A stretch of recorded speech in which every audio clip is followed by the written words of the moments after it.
Hi everyone, welcome back. In this quick tutorial, I'll show you step by step how to post your own template on CapCut so other creators can use and remix your edits. Start by editing your video as you normally would.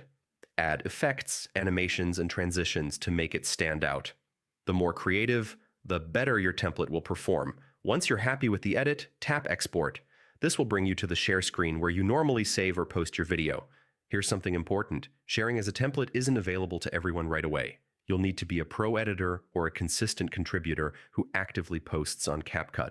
Once eligible, a special button will appear. When the option appears, tap Share as Template. You'll then be asked to add details like your template title, a short description, and optional tags or categories. Finally, confirm and submit your template.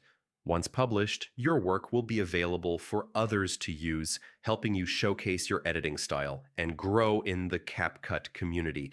And that's it. Now you know how to share your edits as CapCut templates. If this tutorial helped, don't forget to like, drop a comment, and let me know what tutorial you'd like to see next.